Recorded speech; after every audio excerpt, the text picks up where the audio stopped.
Hola, ¿cómo están? El tema que intento abordar hoy es el tratamiento que le damos a la cuestión de los pueblos originarios. ¿Por qué les propongo este tema? Porque estoy convencido que las ideas, que la cosmovisión de los pueblos originarios tiene mucho para aportarnos hoy. Y por eso creo importante que revisemos y que pensemos de qué modo lo estamos abordando en el aula. Muchas veces los textos escolares cometen errores muy importantes al respecto. Iniciemos esta cuestión planteando el primer gran error que muchas veces aparece en las páginas de los textos escolares. Se ubica a los pueblos originarios en el pasado. Los pueblos originarios de la Patagonia y de la Argentina son pueblos que están vivos, su cultura vive. Tanto los mapuches como los guaraníes, como los pueblos del Chaco, los tobas, los huichis. Gran parte de los pueblos originarios de la Argentina existen todavía hoy. Algunos de estos pueblos han sido casi completamente eliminados como los zonas, pero la gran mayoría no. Su cultura, su cosmovisión, tienen todavía hoy mucho para aportarnos a nosotros. Por eso es un grave error ubicar a estos pueblos en el pasado, independientemente de que su forma de organización no sea hoy exactamente la misma que hace muchísimos años. Y justamente aquí cometemos el segundo error, el error de ubicar a las culturas originarias como culturas fijas que no se fueron transformando. Todas las culturas, la nuestra también, sufre todo el tiempo modificaciones. No es lo mismo hablar de un pueblo en el siglo XIV que en el siglo XVI, que en el siglo XIX, que en la actualidad. Tomemos un ejemplo. Los mapuches, por ejemplo, todos los pueblos de la Patagonia eran pueblos pedestres. Cuando llegaron los españoles, en el siglo XV, trajeron ganado, una gran cantidad de ganado. Y tanto los mapuches como los tehuelches pasaron de ser pedestres a ser ecuestres, es decir, a recorrer la Patagonia a caballo. La presencia cercana de los españoles, si bien ellos no consiguieron conquistarlos, transformó su vida completamente. Por eso cuando hablamos de los mapuche, no podemos hablar de una cultura estática. Es una cultura que sufrió una enorme cantidad de modificaciones en el contacto con otras culturas.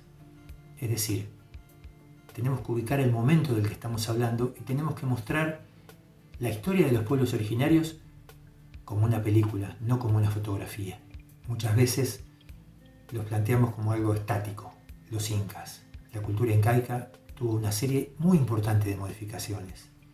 Cuando hablamos de una cultura tenemos que hablar de en qué momento lo estamos diciendo y de una cultura que está en contacto con otras culturas.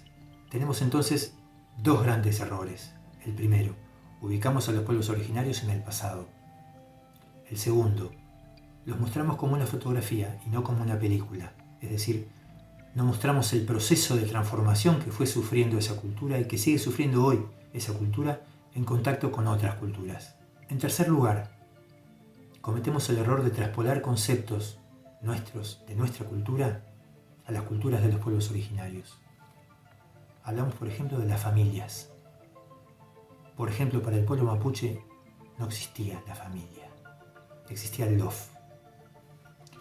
El lof es una comunidad unida por el parentesco, por los ancestros comunes.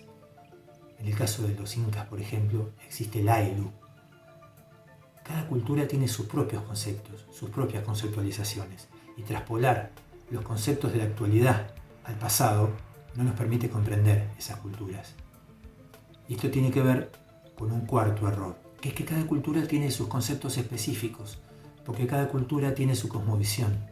Es decir, tenemos que profundizar para ubicar cuáles son los conceptos centrales de la cosmovisión de esos pueblos, porque si no, cometemos el error que muchas veces nos traen los textos escolares, de tener una mirada completamente descriptiva.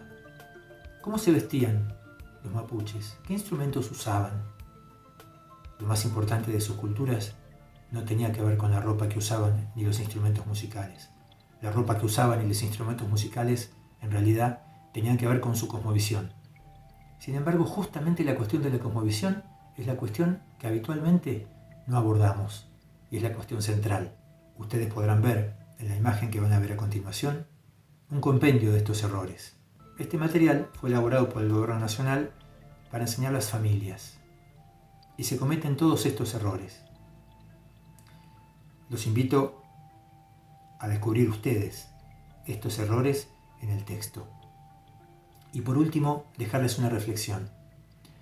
Trabajar en profundidad y correctamente la cuestión de los pueblos originarios seguramente nos va a llevar a formularnos una reflexión muy interesante. Los pueblos originarios son presentados como atrasados, como parte del pasado, y nuestra civilización y nuestro progreso, entre comillas, es presentado como algo mejor. La pregunta es, para mí, desde mi perspectiva, ¿quiénes son los civilizados y quiénes son los bárbaros en realidad? Todas estas reflexiones, toda esta información y todas estas consideraciones que acabas de ver y escuchar son conceptos que se encuentran ampliados en los siguientes títulos de Pido la Palabra: Neuquén para chicos y grandes, Para pensar y entender Río Negro, Patagonia, temas y problemas, Neuquén, temas y problemas y Río Negro, temas y problemas. Búscanos en las redes, contactate con nuestra casa editora. Seamos juntos y juntas protagonistas responsables de una nueva pedagogía, una que considere y tenga en cuenta que el conocimiento más abarcativo y libre es el que puede construir un mejor entendimiento y en ello un mundo mejor.